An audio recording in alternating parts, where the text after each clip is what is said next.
They say the quietest rooms are the ones where expectations hum louder than applause. And no room was quieter or heavier than the grand dining hall of my father's estate on the night of his 68th birthday. The chandelier above us didn't just sparkle, it judged. The light bounced off every edge like it was looking for someone to disapprove of. Every detail in that room was curated to perfection: polished forks, candlelit crystal place cards with gold calligraphy. Even the roasted duck had the right level of crispness. But nothing could dress the chill that always lived beneath our family's silverware. I waited until the main course had been cleared, until the sommelier had poured another round, and the air was thick with the hum of curated conversation. That's when I stood. "Dad," I said, my voice steadier than I felt holding out a wrapped rectangular frame. "I know you hate gifts, but I thought this one might actually matter." He didn't look at me. He was laughing at something Mason had just whispered, something smooth and clever, no doubt. Mason, the golden boy. My younger brother, who made a habit of succeeding in the exact language our parents understood: prestige, polish, politics. Dad reached out, still chuckling, tore the paper away in one careless motion, and without even glancing at the image inside, placed it beside his plate upside down. "To Mason," he declared, raising his glass like a gavel. "To the future of this family." My mother clinked her glass with his, her face an immaculate mask of composure. She didn't look at me once, neither did Mason. I sat down slowly, my hand still hovering above the frame, as if contact alone could change what had just happened. I looked around the table and realised no one had noticed I was standing. Not really. Not in the way that mattered. The photo, I'd chosen it carefully. It was the two of us, Dad and I, taken right after my law school graduation. I was still in my gown, windblown and exhausted. He was dressed down for once, just a blazer and khakis, his hand on my shoulder. We were both smiling. Real smiles. It was before the headlines, before the investigation, before my name stopped being a source of pride. It was, I guess, my last attempt to remind him we once believed in the same things. Now, it lay face down next to a half-eaten filet mignon. The evening carried on, each toast more hollow than the last. Mason discussed his recent policy work with the governor's team. My uncle praised the Hale legacy like it was a royal bloodline. My aunt asked when Mason would be announcing a campaign. I was right there, and yet I could have been wallpaper.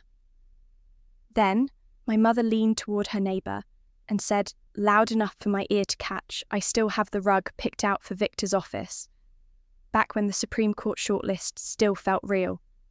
That rug, a joke in our house for years long after my father missed his appointment to the bench. She'd picked it out ahead of time, some expensive Persian pattern meant to complement mahogany and moral authority. It was her way of saying we had always expected to win. That loss still haunted her, and now apparently so did I. I stood again. This time no one even flinched. I walked out through the French doors, down the stone steps, and into the night-cold air, biting through my thin silk sleeves. I didn't have a coat. I never stayed long enough to need one. My heels echoed against the stone driveway as I made my way to my car. I didn't cry at first. I just sat there, in the quiet hum of a luxury sedan, with the engine off, and stared out the windshield as condensation fogged the edges. The frame lay across my lap. I turned it over. I looked at us, me and him, smiling before the world called me a disgrace. Before he did too. Before I was the name he omitted in interviews, and the shame he dressed in disappointment. And that was when I cried. Not with drama, not the kind of tears you save for betrayal or endings, but the kind that feel like exorcisms. The kind that say I shouldn't still care even though you do. I gripped the frame like it might fall through me, like it was the only proof that just once, my father had looked at me with pride instead of calculation. Inside the dining hall, the laughter probably continued and the wine probably flowed on. They would say later that I was sensitive, that I always made things about myself. Evelyn had a habit of ruining nice things, but none of them were in that car. None of them saw the woman unravelling under candlelight and glass expectations. None of them saw me sobbing into a memory. They never did. They never saw me at all. 3 months earlier, I had been deep inside the archives of the State Legal Office, my desk buried under case files, procurement records, audits, spreadsheets, and the quiet hum of a life that didn't ask to be thanked. I wasn't the type who wore ambition on her sleeve.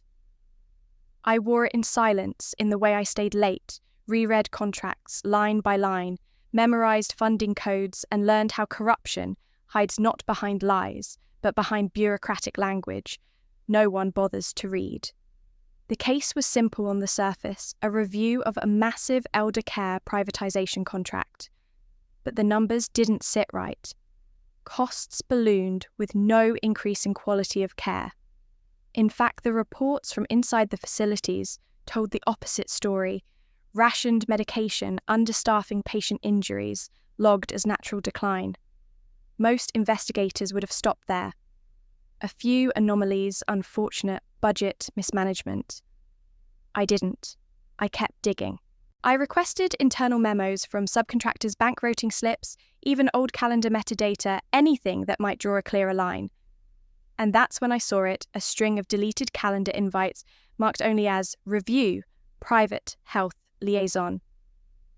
When restored, they revealed off-the-record meetings between state officials and executives from a company called Penridge Solutions. On the surface, Penridge had no official role, but payments kept cycling through them, coded, fragmented, and always followed by silence. I reached out to a nurse who had filed a grievance a year prior. She had left the profession entirely, said it was killing her from the inside. When I mentioned Penridge, she paused. Then told me about the bribe. A cash retainer, 6 figures routed through an LLC in Delaware. The purpose? Her silence. She had refused. Days later, her shifts were cut. Then her license was reviewed. Then she left, and she never spoke again until me. I thanked her. I promised I would handle it carefully. And I meant it. That weekend, I locked myself in my apartment with a bottle of ginger tea, 3 hard drives, and a notebook that still bore the Hale family crest. I followed the money trail backward from an LLC to a holding firm to a consulting shell to a private donor, and there, like a stain no amount of justification could scrub away, was the name. Victor Hale. A memo labelled Strategic Legal Advisement was linked to a discretionary account funded through state reimbursements. There was no ambiguity. My father had been paid indirectly intentionally to protect a corporation profiting off elder neglect. I didn't cry. I didn't rage. I just sat very still. Because when the ground beneath you starts to crack, the first instinct isn't to scream. It's to hold your breath.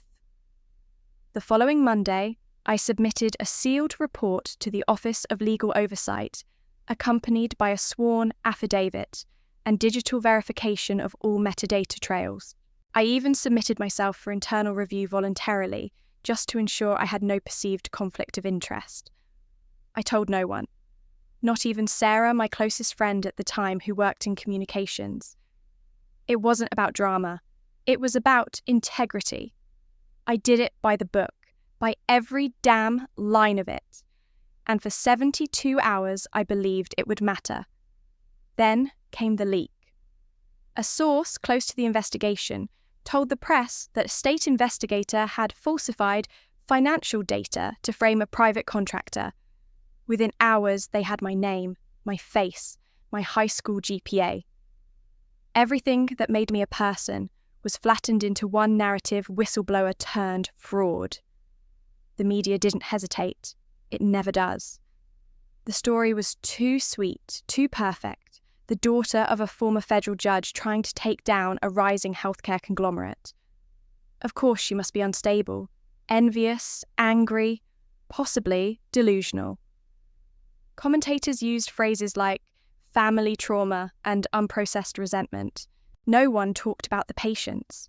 No one talked about the nurse. All they saw was me, and all they wanted was spectacle. I was pulled from my office before noon that day, told to surrender my badge, told there would be an inquiry, told to cooperate and remain quiet. I nodded. I didn't argue, not even when they escorted me out like a threat. But what crushed me, what gutted something old and childlike inside me, was my father's statement later that evening. He stood at a press podium, flanked by officials and donors in front of the same American flag that had once adorned my childhood bedroom. It's disheartening, he said, with the same weary patience he used when talking about the decline of the justice system. We raise our children with values, but not all of them hold on to those values. Sometimes they lose their way. I watched him speak from my darkened apartment, the sound low my fingers clenched around the fabric of my couch like it could anchor me to something true. He didn't blink. He didn't tremble. He never said my name. But he didn't have to. He looked almost bored with the disappointment. And that was the moment something shifted. Not broke. Shifted. Because it wasn't grief I felt. It wasn't even betrayal. It was clarity. My father hadn't protected the system. He had used it. And now that I had stepped out of line, now that I had threatened the performance, he'd cut me loose without blinking. That was the legacy I was born into. One who only applauded when you played your part. One who would rather erase you than let you speak off script. I wasn't Evelyn Hale anymore. I was a liability. And in that silence, I realised something I'd never dared to before. If justice was going to survive, it couldn't come from within the system. It had to come from the shadows just outside it. But first, I had to become a shadow myself. The news cycle didn't slow. By the end of the week, I was a headline, a cautionary tale, a footnote to someone else's rise. They used old photos, some from law school, others taken without permission, at charity events cropped and framed to suit their preferred version of me. Ambitious, reckless, ungrateful. I could handle the spin. What I wasn't prepared for was the silence. My inbox, once filled with legal, memos and early morning updates, now held only auto-replies and severed connections. My voicemail blinked, but it was always spam. Even my law school professors, those who once wrote glowing recommendations, had gone curiously quiet. It was as if I had died and the world had decided not to mourn me. I still remember standing outside my childhood home the day after the media storm crested. I'd gone there instinctively like muscle memory. The same red brick, the same ivy creeping up the front porch. But the key didn't work. My key? I rang the bell twice. My mother answered. She didn't even look surprised. "We've had to change the locks," she said flatly. "There were reporters." I looked past her into the foyer where my old coat still hung on the hallway hook. "Just for now," I asked stupidly, like a child trying to believe in bedtime lies. She sighed. "It's better for everyone." Then she closed the door. No goodbye. No, be safe. Just the soft sound of a lock clicking into place. That night, I crashed at Sarah's, or tried to. She let me in, offered tea, then started crying before the kettle even whistled. "I didn't think it would get this bad," she said, holding the edge of the table like it anchored her. "They told me they just needed someone to help control the narrative. I thought I could protect you. You thought I'd fold," I finished. "You thought I'd back down or run or stay quiet." She didn't deny it, just wiped her nose and muttered, "The Foy campaign offered me a media position. They needed someone who knew you, who could explain to me," I repeated, "like I'm a problem to manage." She looked up. "You were always too clean, Ev, too principled. It scared people." Her voice broke then. "Don't hate me. You always had this hero complex." I didn't respond. There was nothing left to salvage. I slept on her couch for 2 hours, then left before dawn. The street outside was still wet from overnight rain, and the only sound was the drip of water from a broken gutter. I walked for blocks without thinking. No destination, no direction, just movement like my body needed to outrun the stillness settling inside me. I passed the house I grew up in again. The porch light was off now. So was the street lamp across from it. A bulb I'd walked under thousands of times late from study groups, or court internships, or family dinners that ended in silence. As I stepped beneath it, the light flickered, then died. It was small, almost theatrical, but I felt it like a verdict. Even the street had stopped trying to guide me home. I didn't cry. I didn't even pause. I just kept walking. I didn't have a plan, not exactly. What I had was a prepaid phone, a duffel bag with 3 changes of clothes, and a bank account drained of everything, but enough to last a few months if I didn't eat too well. I found a bus station and looked up at the screen. South felt too close. East is too exposed. North felt like forgetting. I picked a town at random Callaway population, less than 4,000, hugging the border of Canada like it was hiding from a bad marriage. The ticket was cheap. The ride is long. I slept in fits, dreamed of microphones that turned into nooses of my father's voice on repeat saying, "Sometimes they lose their way." I arrived at dawn. The station was just a bench under a rusted sign. I stepped off the bus, the cold biting through my coat like accusation, and took my first breath as no one. No headlines, no name, no narrative, just Ava Monroe. I picked the name for its simplicity. Ava because it sounded like a second chance. Monroe because it belonged to my grandmother, the only person who'd ever told me that silence wasn't noble, just easy. I found a room above a used bookstore with warped floorboards and a space heater that coughed like it was dying. The owner, Lydia, was kind. She didn't ask for ID, just first month's rent and a promise not to cause trouble. I nodded. Causing trouble had cost me everything. That first night I didn't unpack. I sat by the window, watching snow fall in slow spirals, and wrote a single sentence in the notebook I had carried since law school. They took my name, but not my voice. I underlined it twice, then closed the book. The silence in that room was unlike any I'd known.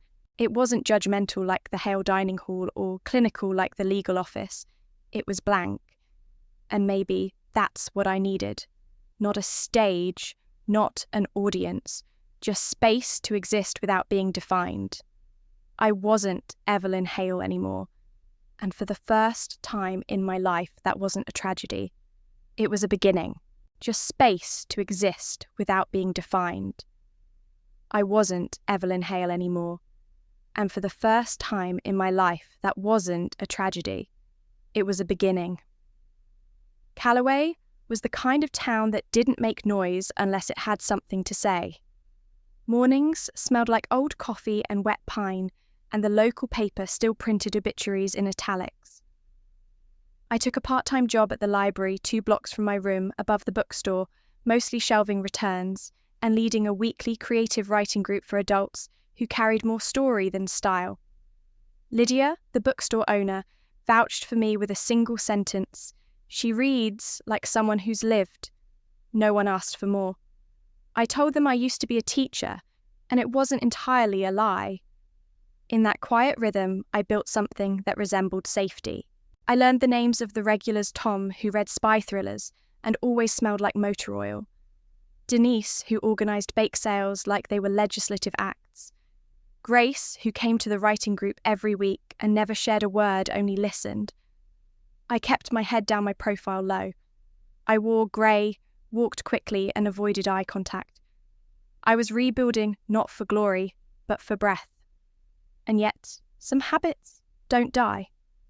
One evening, long after the library had closed and the last street lamp buzzed into dim silence, I lingered to organise the town hall flyers tacked to the back corkboard. Among ads for piano lessons and dog walkers was a small type notice from the county office. Proposal for fiscal reduction. Effective March 1st, funding for the Callaway Reintegration Initiative will be suspended pending state budget review. My hand froze. The Callaway Reintegration Initiative wasn't a headline grabber. It was a modest program that helped former inmates adjust to life outside access to counselling, resume workshops, and temporary housing support. I knew because one of my writing group members, Marcus, had once read a story so raw and articulate it made the room go still. Afterward, he told me quietly that the group was part of his parole requirement. But it's the first place I talk without getting talked over, he said. Now that voice risked being cut off again. I stared at the notice, feeling the old fire spark beneath the bones of my restraint. This wasn't about my name. It was about his, about theirs, about silence being legislated back into the lives of people who had just started to believe in their own pages. That night, I couldn't sleep. I pulled out my laptop, cracked from years of courtrooms and classrooms, and opened a blank document. I wrote a policy critique disguised as a letter from a fictional non-profit, northbound community voice. I cited evidence. I linked small-town crime reduction to reintegration programs. I made the language palatable, assertive, and data-driven. But I didn't sign it. I sent it anonymously through a contact form I found buried on a sub-page of the county commissioner's site. Then, I closed the screen and told myself nothing would come of it. But 3 days later, the bulletin board had a new notice pinned exactly where the last had been. Reintegration Initiative funding temporarily extended pending further review. No headlines, no acknowledgement. But in the break room that morning, Marcus handed me a coffee and said, "Somebody upstairs must be listening." I smiled and said nothing. Because sometimes justice doesn't need credit. It just needs a name that no one can trace. That night, I walked back home slowly, tracing the frost-covered sidewalk, like each crack was a breath I hadn't been allowed to take before. I passed shuttered storefronts and heard the hum of the only diner still open, its windows fogged with grease and laughter, and for a flicker of a second, I imagined what it might feel like to belong, not as Evelyn, not as Eva, but just as someone who chose the fight even when no one was watching. In my apartment, the air was dry, the heater wheezing its protest, and my journal waited like an open confession. I added a new entry beneath the date, "First step taken," not for redemption, for resistance. As the ink dried, I felt something shift, not the old self returning, but the fractured parts learning to breathe together again. Somewhere in that cracked second-hand life, I had found a corner of purpose. I wasn't healed, but I wasn't hiding either. The name came by accident. KM. 2 letters I typed without ceremony when I submitted a brief on behalf of a trailer park set to be demolished for a strip mall. The residents, mostly single mothers, retirees and veterans, had no leverage. I created some. The brief cited obscure zoning exemptions, referenced environmental concerns from an old report buried in a state archive, and was framed as a community petition authored by a non-profit that didn't exist. KM. I told myself it was a one-off. But then came another notice budget cuts aimed at a mental health drop-in centre I'd pass daily on my walk to the library. I remembered the boy who sat outside there, sketching on a napkin, the kind who looked like he'd fallen through all the cracks and landed just above rock bottom. I knew those cracks. I'd lived in them. So I wrote again. New document, new formatting, new voice, but the same signature. KM. The name started to travel, not with a trumpet, but like a rumour whispered between people who knew how to recognise hope disguised as paperwork. Someone left a flyer on the library corkboard that read, "KM saved our programme. If you see this, thank you." It was written in pen, all caps, taped beside a missing cat and a notice for guitar lessons. I stood there for 5 minutes staring at it. I didn't cry, but something opened in me like a door I didn't know had been welded shut. I began keeping a list. A handwritten log locked in the drawer beneath the floorboard of every program, every policy, every ruling my fingers had helped nudge. No names, just initials. Outcomes. One column titled Impact, another labelled Voice, because KM never shouted. KM whispered in code, in clarity, in compassion. I used burner accounts, anonymous cloud storage and encryption protocols I learned back when I thought whistleblowing was a finite act, not a way of life. I began waking at 4 a.m, drafting legislation language like it was poetry. Tight, elegant, subtle. One of my rewrites of a foster care protocol ended up cited by a junior congresswoman in her town hall address. She didn't know who wrote it, but she knew it worked, and I knew that was enough. Still, there were moments, the kind that came in silence when the heater wheezed too loudly or the snow tapped against the glass like it remembered a better version of me. I missed music. I missed standing in a courtroom and calling something by its true name. I missed being part of something without needing to hide under someone else's shadow. But shadows had their uses. They don't require applause. They move quietly through walls built to exclude and systems designed to forget. KM wasn't a hero. KM was a splinter, small, painful, impossible to ignore. I heard my name once, my real one, on a podcast dissecting cancel culture and legal activism. The host said Evelyn Hale was brilliant, but she let her personal vendettas cloud her professional ethics. I paused the audio and stared at my ceiling for hours. Personal vendetta, as if protecting the elderly and silenced was petty, as if truth had to be impersonal to be valid. That night, I wrote something new, a manifesto of sorts. KM was never here to be liked. She's here to make sure forgetting has consequences. I didn't send it anywhere. I just needed it out of me. Weeks later, the bookstore got a delivery, no return label, no sender. Inside was a stack of printouts, screenshots of legislative drafts, local ordinances, rewritten programs revived. On top was a sticky note. Whoever you are, don't stop. We see the fingerprints, even if we don't know the hand. Lydia found it before I did. She didn't ask. She just said, "Looks like you made the right kind of enemies."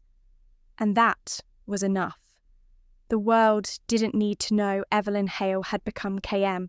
It didn't need to know what I lost to get here. It only needed to remember what happened when someone refused to stay erased. I had become a myth on purpose. Because sometimes, when they've taken your face, your past, your name, the only way to fight back is to become unforgettable without ever being seen. KM was never here, but she left the truth behind in every comma, every clause, every law they couldn't twist fast enough. And I wasn't done. He was the kind of man who read endings before beginnings, not out of impatience, but because he liked knowing what a story owed its characters. You can forgive anything, Daniel once said, if you understand how it ends.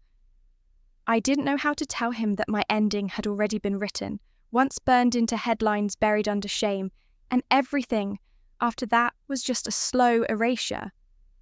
We started with books, then borrowed time. Coffee on the library steps. Shared playlists. A game where we each brought the other a sentence that had once saved us. He came from Audre Lorde.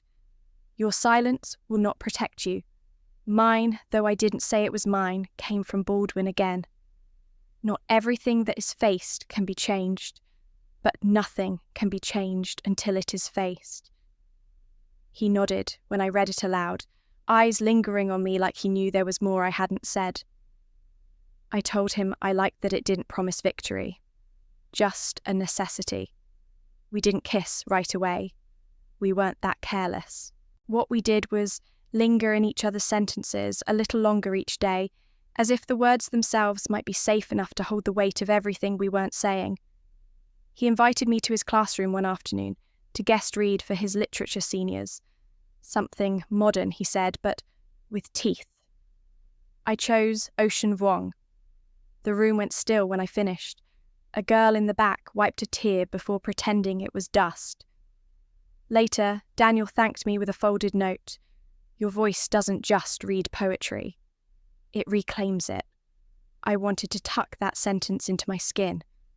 But it was the small things that cracked me. The way he read labels aloud in the grocery store like each ingredient was a poem. The way he asked about my day without assuming he deserved to know it. The way his hand hovered near mine but didn't touch until I gave permission. I hadn't known affection could be that quiet, that steady.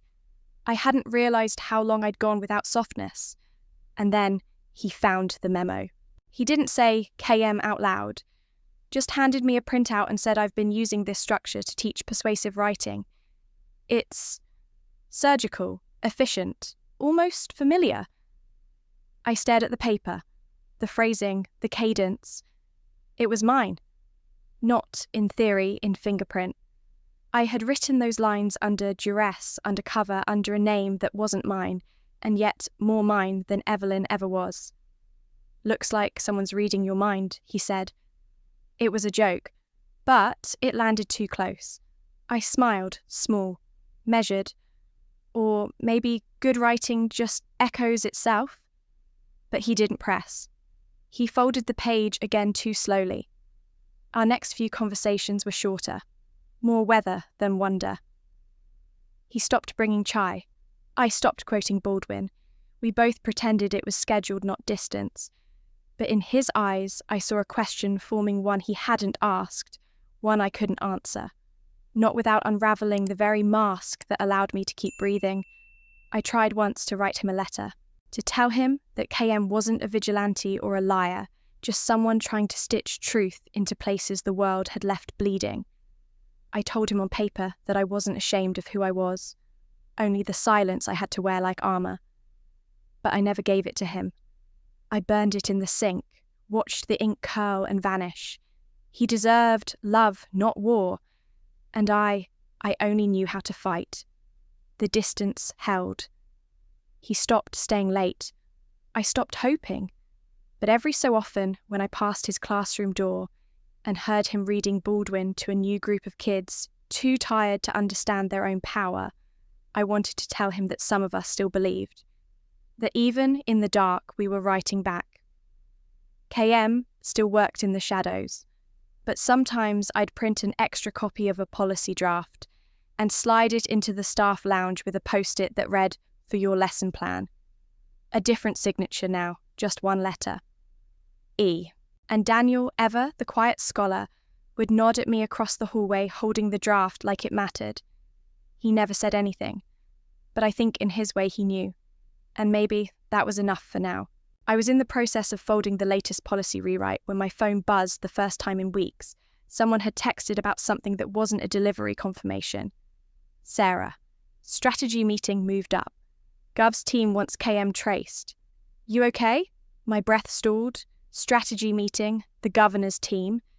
They were hunting me again, but this time KM Eva Monroe could slip through cracks.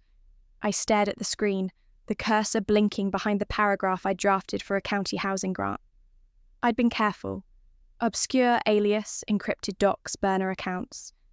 But Sarah had dropped my real name into their strategy call, Evelyn Hale. She'd slipped. It wasn't a plot twist, it was a trap. I didn't respond. Instead, I sat frozen at my kitchen table in the tiny apartment that still smelled faintly of ginger tea and old paperbacks. Outside, the window, streetlights hummed. Inside, the heater rattled like a gasp. Daniel's voice echoed in my head. Sometimes, good writing just echoes itself. But this wasn't good writing, it was exposure. I knew they'd come for me. The team that they once blamed me for defaming was now working to resurrect me. What they didn't know, KM was my legacy now. A knock on the door jolted me. I froze, hand hovering over the pepper spray I kept tucked behind a book. But I recognized the calm rhythm of Lydia's footsteps on the stairs. I opened the door before thinking. Lydia stood there, her face closed, holding 2 mugs of iced tea. "You okay?" she asked. I nodded, inviting her in. She placed the drinks on the table and sat. Silence settled between us, comfortable knowing. Then she slid a folded scrap of paper across the table. On it was a hastily scribbled note they're digging. "Be careful. No signature, no return address." Lydia's eyes met mine steady. I nodded again, voice flat. They know too much. By afternoon, the meeting notice pinged again. Zoom link from a governmental email. I stared at my reflection in the black screen. Could I delete? Could I run KM? Didn't run. KM stayed long enough to fix the fracture. I clicked in. The screen filled with faces, some familiar, many not. Sarah sat in a crisp white blouse shinier than the rest. Behind her, the governor's seal, and a man in a sharp suit whispered something to her. Then it began. "We have reason to believe Evelyn Hale is KM," Sarah said carefully. Eyes down. "They're leveraging administrative grants under that name. We propose tracing IP bank records." The man beside her nodded. I closed my eyes, heard my name bounce around the room like a bullet. I saw Daniel's face flash in my mind, wondering. Doubt. Pain. They were turning me into a reflection I didn't recognize. They didn't probe into the community programs I'd saved, or the trailer park ordinance, only my identity. Only Evelyn Hale. Not Eva Monroe. Not KM. Not the handful of people I'd helped. The room grew colder, my throat tighter, and I understood they wanted me gone again, not quietly this time, but publicly. I muted my mic, kept listening as Sarah outlined how the leak started me, why I'd become their scapegoat. Daniel walked in quietly, then standing in my doorway.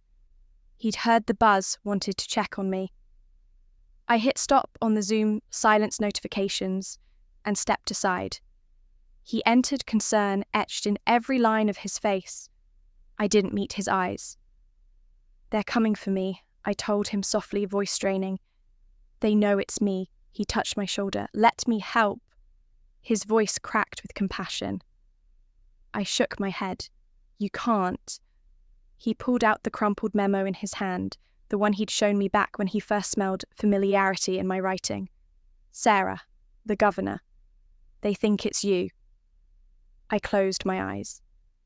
"She slipped," I whispered. He blinked. "Who? Sarah?" I looked at him so close. "I never lied to you. I wanted to protect this." I gestured around my writing nest. The low-level changes, the library drafts. As KM I could do good.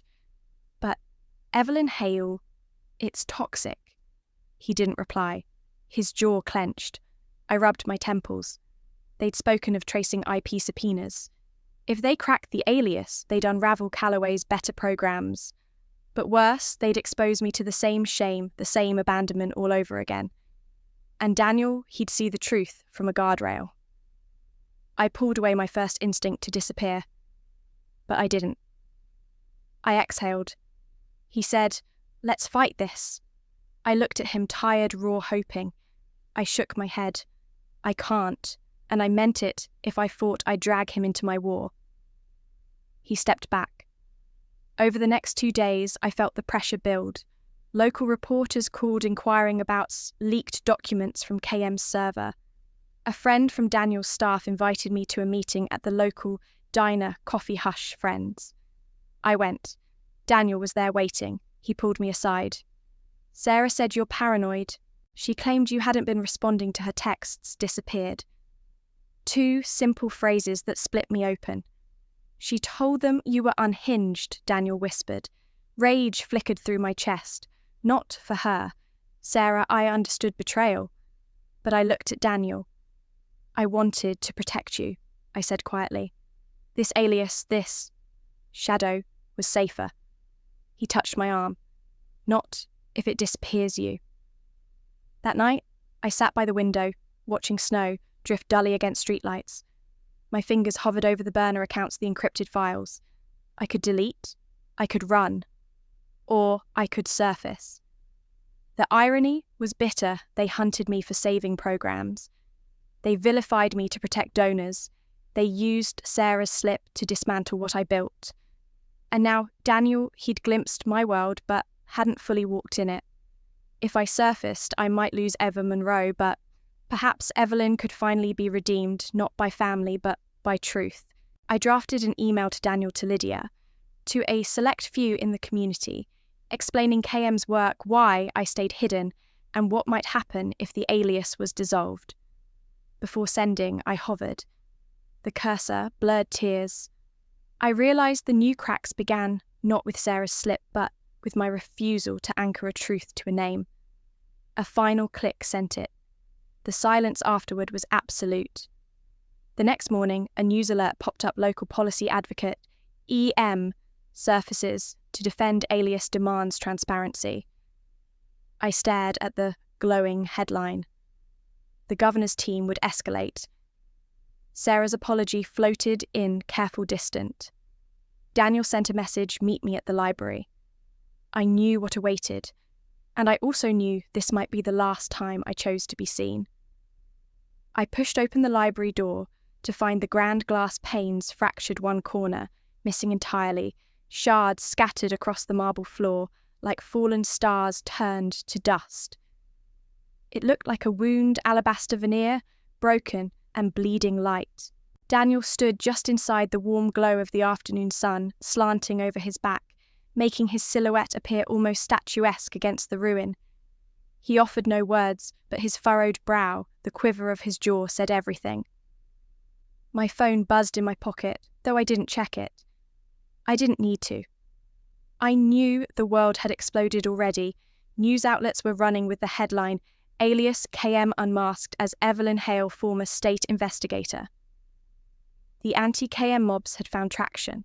Local reporters now questioned every program I'd revived, every clause I'd edited. A doctored video circulated online with my voice splicing calls to arms, incitements of chaos. My calm, reasoned tone twisted to one of menace.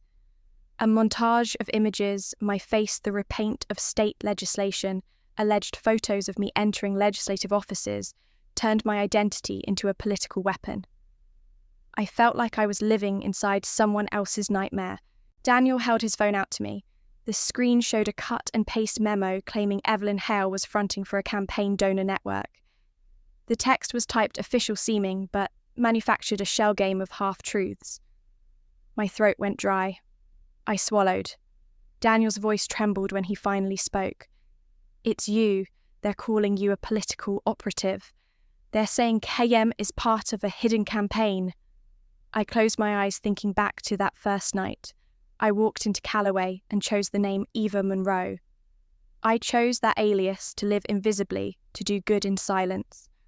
Now the silence was shattered. The alias had become a beacon and a target. I glanced around the broken glass, the long, pale tables, the bookshelves. Everything I had built felt fragile, breakable.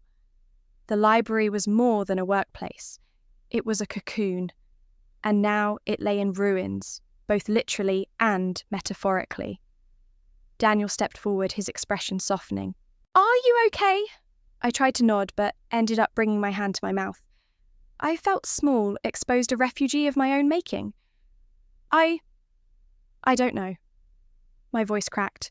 I thought if I surfaced, if I claimed authorship of KM, I'd reclaim a part of myself. But this, I swept an arm to include the shattered hallway, the wrecked sanctuary, the cursor flashing on my phone, the news feed that screamed lies. This is nothing like I expected. He pulled me into a silent hug. His arms were solid, even if everything around us had fractured. He didn't recoil. He just held me, and I realized something even as the world attacked me, even as they tried to break the myth that he was still here, still holding me together. For that one moment, I almost believed I could stand.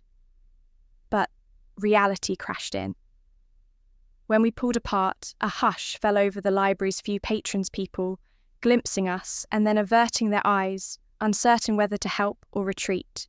It was the same hesitation I'd seen everywhere in the bakery, where Denise once baked community pies in the diner, where Marcus sat reading poetry aloud in the parish, where Grace had shared her tears during open mic nights.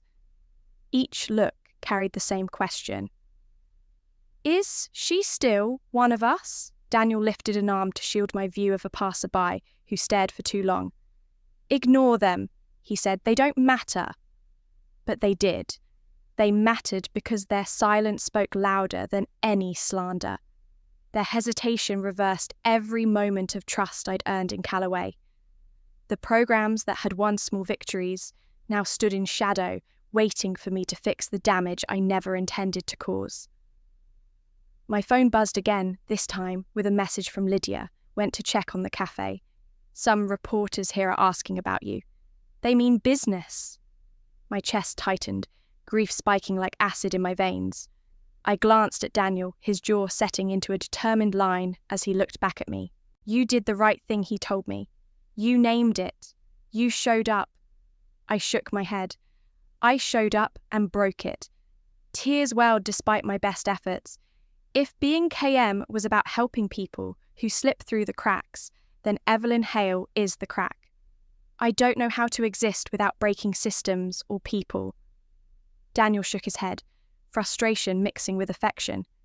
You didn't break anything. People did this. They built you into a punchline. But you named your work. That matters. And it will matter once people see the truth through the noise. I forced a shaky breath. I touched the broken glass on the floor, tracing a fingertip over the sharp edge.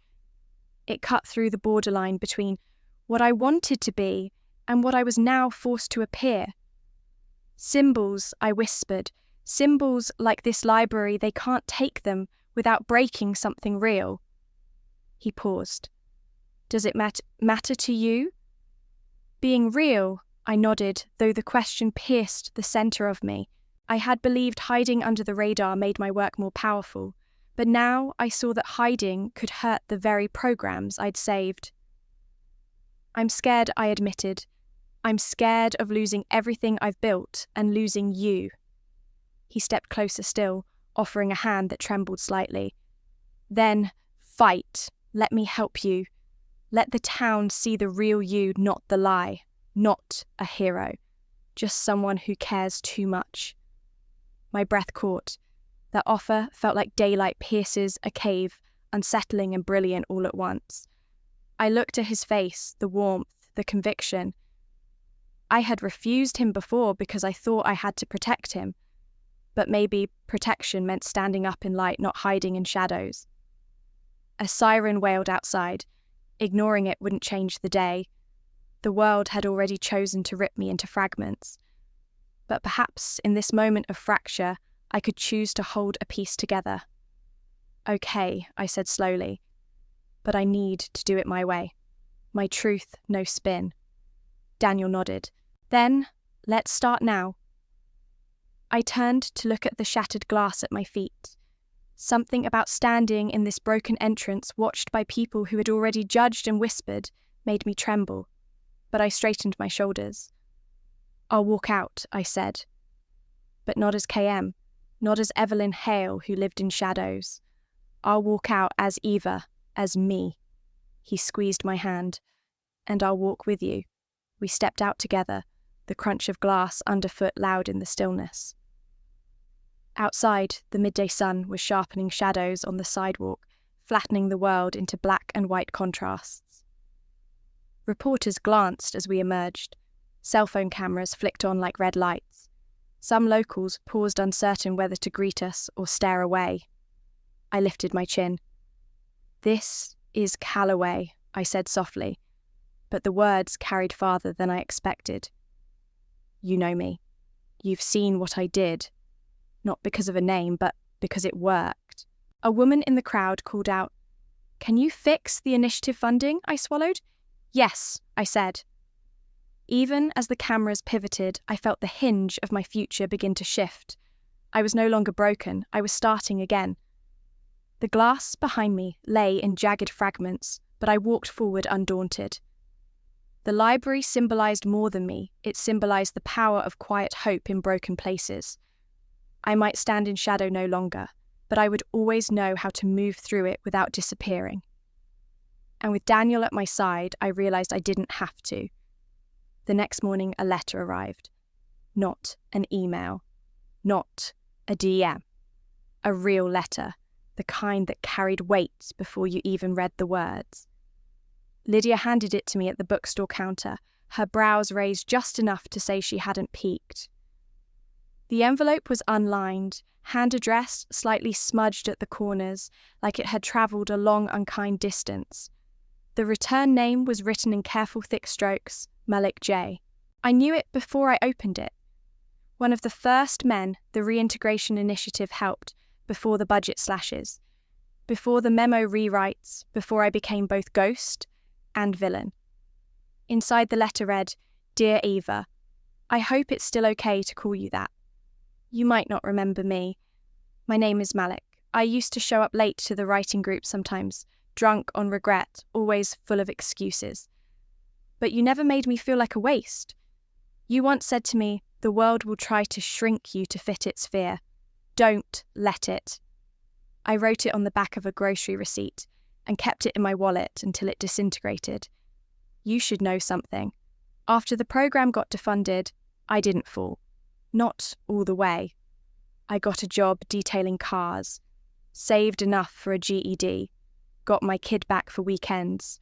It's not perfect, but it's mine. And that started because someone believed in me quietly, without asking for applause. They're saying you're a liar, that you faked everything, but I know better. And if you ever need someone to say it out loud, I will. My hand shook, not with fear, but with the kind of awe you feel when something holy enters a cracked place. I folded the letter, placed it under the mug on my writing desk, and sat very still. Malik's words didn't fix anything, but they reminded me why I couldn't run, why I had to stay and fight not to clear my name, but to defend the truth I'd built in the shadows. I powered up my old laptop. It whined, tired from carrying too many secrets. The headline still hovered in my inbox, KM identity exposed, Evelyn Hale's trail of deception. Underneath it, an unread message blinked. From Lena Rhodes, a journalist I hadn't heard from in years. The subject line read, "You're not the only one they tried to erase." Lena had once published a story exposing a shadow fund beneath Governor Westfall's re-election campaign. The story disappeared within 48 hours. Her byline never appeared again. I opened the email. It was brief. It was, "They buried me for a story I had the receipts for. Looks like they're doing it again. If you're ready to burn it down, I still know where the matches are." My heart skipped, then steadied. I typed, "I have evidence, but I need backup." Her reply came within minutes. "I've got names, dates, internal memos, and I've been waiting 5 years to make them matter." We agreed to meet in the back corner of a diner, an hour outside Callaway. Neutral ground. She was already there when I arrived, hoodie up a spiral notebook tucked under her arm like gospel. We didn't hug, just shared coffee and quiet tension until she slid a folder across the table. Inside, proof of financial kickbacks routed through the same web of shell donors I had traced during my first investigation. My father's name was on one, so was Westfall's. I added what I had: bank records, whistleblower affidavits, metadata trails. The story wasn't just a scandal, it was a system. We sat in silence for a moment. Lena finally said, "You know what happens if this goes wide?" I nodded. "They'll call us bitter. They'll drag everything personal to discredit everything true." Then, why she asked. I thought of Malik, of the woman at the library who asked if I could fix the initiative funding, of Daniel, steady as truth, beside me. Because some lies are too big to leave buried. We spent the next few nights building a case, not just a story. We outlined a counter lawsuit against Westfall's Office for Character Defamation and Obstruction. We looped in 2 civil rights lawyers from Lena's old network. I stayed up through the dark hours organising files, marking discrepancies and matching signatures across years of silence. I wasn't fighting as KM now. I was fighting as Evelyn Hale, wounded, imperfect, but unafraid. When we were ready, Lena turned to me and said, "We don't just leak this. We publish it in full, with your name." I hesitated, then nodded. Let them see what truth looks like with a face, because I wasn't here to vanish anymore. I was here to be undeniable. The press conference was scheduled for a Tuesday morning, strategically early enough to cut into the spin cycle before it could reload. Lena booked a neutral venue, the Community Theatre, in a neighbouring town where the curtains were threadbare, but the acoustics were honest. We arrived just before dawn, the sky still bruised from night, with hard drives, boxes of annotated files, and one worn leather folder I hadn't opened since the day I first exposed my father's name. I wore black, not as a costume, but as a refusal. I didn't want to distract. I wanted to be listened to. Daniel stood near the back of the room, hands clasped, eyes fierce with quiet faith. Lena adjusted the mic, glanced at the flickering live stream setup, then nodded once. "When you're ready." I wasn't ready. But I stepped up anyway. My breath fogged in the cool air as the overhead lights snapped on. Reporters shuffled in, local, state, 2 national correspondents, sent as backups, probably expecting a meltdown. I faced them. I didn't smile, I didn't blink. "My name is Evelyn Hale." I began, my voice dry, but unshaking. "For the past year, you've known me as KM. Governor Westfall adjusted his cufflinks without looking up. You're wasting everyone's time, Ms. Hale. You no longer have standing here." Mason shifted uneasily beside him, still polished, still pretending not to know me, as if we hadn't shared bunk beds and secrets before prestige taught him to unlearn me. I stood at the podium, hands steady over the folder, marked with the seal of the Monroe Bill. Evelyn, inner monologue. Funny how men who hide behind power always assume silence means surrender. I wasn't standing here for their permission. I was here to remind them what justice looked like when it had no title, no seat, but all the evidence. I clicked the remote. Behind me, the screen lit up such of routing slips, forged memos, a paper trail of corruption long enough to choke any re-election campaign. Westfall's jaw tightened. His voice dropped half audible. "Wait, she's the one who drafted this? The Community Reintegration Bill?" Mason leaned in. "Yes. She goes by KM." Westfall turned to me fully, for the first time, not as a nuisance, not as a liability, but with the sharp-eyed caution of someone suddenly realising they'd underestimated the room's quietest presence. "You're the senator?" he asked, half mock, half dread. I didn't flinch. Evelyn, inner monologue. "No. I'm the reckoning you never saw coming. I'm the woman who rewrote the future you tried to sell off," I said calmly. "And I'm not here for your apology. I'm here for your accountability." Westfall blinked. Mason stepped back. And in that pause, the long, stunned silence of men who finally had to listen, I reclaimed not just my name, but the space they once erased me from. A low murmur rose, quickened pens, shifting cameras. I wasn't hiding. I was surviving. And in that survival, I did what our institutions failed to do. I listened to people who weren't being heard. I motioned to Lena, who pulled a screen behind me. It lit up with our first slide-scanned financial memos, time-stamped email chains, signatures of state officials approving Shell donations. Then, video footage, a deposition with a nurse whose license had been threatened after refusing a bribe. Her face blurred, her voice crisp. "They tried to bury this. I lost everything." But someone listened. The reporters shifted again. One raised a hand. "Why come forward now?" I locked eyes with him. "Because silence lets rot grow roots, and I am done letting my silence protect corruption." Slide after slide, we walked them through the system, Westfall's discretionary fund, laundering state reimbursements, Sarah's back channel leaks, my father's advisory payments masked as civic contributions. Then came the pivot. Lena brought out the fake memo, the one claiming I was a political operative. This, I said, holding the forged document between two fingers, like it might still burn, was distributed to media outlets before this conference. Designed to delegitimize, discredit, and erase. I held up the original metadata file. What didn't they expect? I kept receipts. All of them.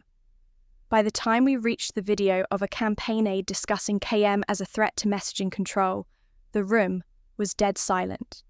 No shuffling, no pens, just the sound of power gasping. I closed my laptop slowly. They built a lie around my name to protect their comfort, but the truth has no costume. It doesn't need one. A journalist finally whispered, "What do you want?" I stepped back toward the fractured theatre window, shards from an old protest still stuck in its frame. I turned to face them fully. "I want you to stop asking why I hid," I said, my voice cracking once but holding. "Start asking why they needed me to." I paused, then added clear and deliberate, "I didn't wear a mask to live honestly, but they wore theirs to lie." Flashbulbs went off. The moment was caught frozen and shared. Within hours, the livestream clip went viral. Hashtags like "shook unmasked justice" and "Yo KM revealed" flooded timelines. By evening, an independent ethics board announced an investigation into the governor's office. Sarah's communications devices were subpoenaed. My father's law firm issued a temporary suspension pending review. But what mattered most wasn't headlines. It was Marcus leaving a voicemail. They reopened the initiative. I got my group back. It was a child's handwritten card on the library desk. "Thank you for saving my mum's shelter." It was Daniel standing outside the theatre door, tears in his eyes, whispering, "Now they see what I always did." I didn't reply. I just leaned against the broken glass, looked out over a town trying to remember how to listen, and exhaled for the first time in years. Truth had cost me everything, but it had given me back something far rarer. Not redemption, not applause, just the right to exist without apology. I didn't wear a mask to live honestly, and now the world knew it. The next morning, an envelope arrived, heavy, grainy paper sealed with blue wax. Mother's handwriting elegant, but small. I didn't want to open it, not after everything, but I did. Inside was a single photo, me in cap and gown, Dad's arm around my shoulder, the same image I'd offered that night, and he had dismissed so carelessly. On the back, in his looping script, "Never taken down." Kept by the fire, it was the first honest thing he ever did. My breath caught. For the first time, a crack in the facade of their world.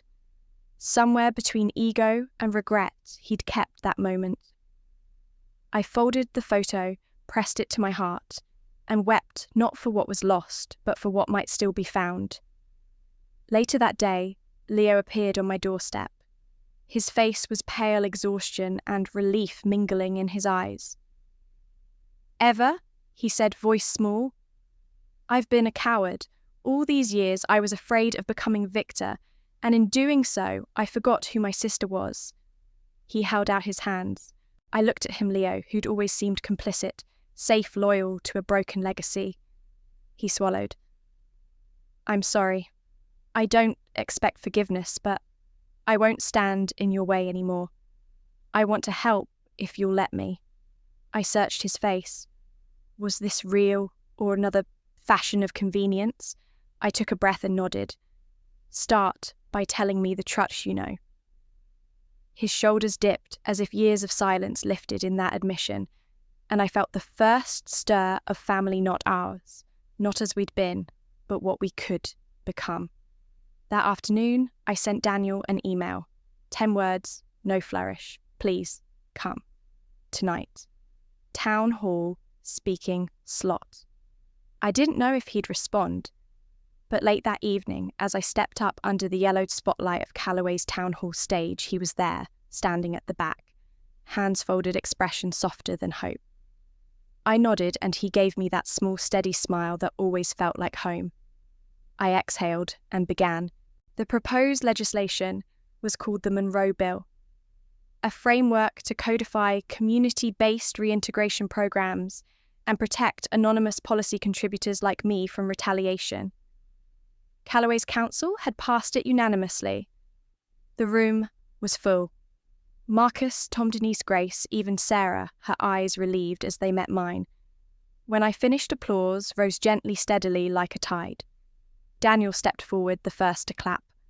I caught his eye. His look said, "Everything I see you. I stand with you." That night, I left the stage, carrying the weight of a name I'd rebuilt, Eva Monroe, and the responsibility that came with it. And when I returned home, I found the photo on my desk, the wax seal still unbroken.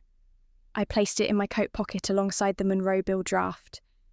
I didn't know what tomorrow would bring or whose forgiveness I'd still need, but I'd learned that letters can heal. That blood doesn't always define us, but choice does.